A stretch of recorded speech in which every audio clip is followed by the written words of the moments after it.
दोस्तों, एक सवाल हमेशा उठता है कि पता नहीं क्यों, है ना।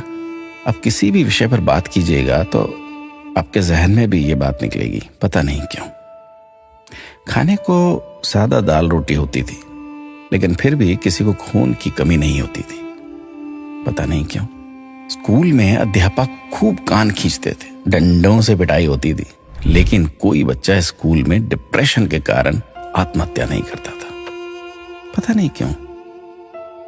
बचपन में महंगे खिलौने नहीं मिलते थे, लेकिन हर खेल बहुत आनंदित करता था, पता नहीं क्यों।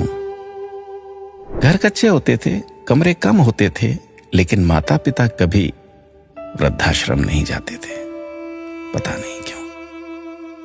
घर में गाय की, कुत्ते की, अतिथि की, मेहमानों की रोटियां बनती थी, फिर भी घर का बजट संतुलित रहता था।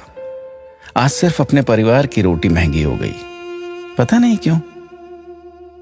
महिलाओं के लिए कोई जिम या कसरत के लिए विशेष साधन नहीं थे, फिर भी महिलाएं पूर्ण रूप से, संपूर्ण रूप से स्वस्थ रहती थी, पता नहीं क्यों। भाई भाई में, भाई बहनों में अनेक बार खूब झगड़ा होता था, आपस में कुटाई तक हो जाती थी, परंतु आपस में मन मुटाव कभी नहीं होता था, पता नहीं क्यों। परिवार बहुत बड़े होते थे, पड़ोसियों के बच्चे भी दिन भर खेलते थे, फिर भी घरों में ही शादियां होती थी, पता नहीं क्यों।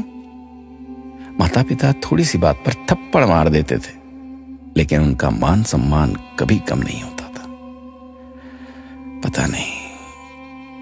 ऐसे अनेक क्यों के सवाल दिल में उठ रहे हैं।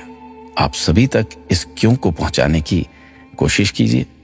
शायद फिर से पहले जैसा सौहार्दपूर्ण वातावरण, आपसी प्रेम, एकता का माहौल बने। एक एक 11 होते हैं। अपना ख्याल रखिएगा।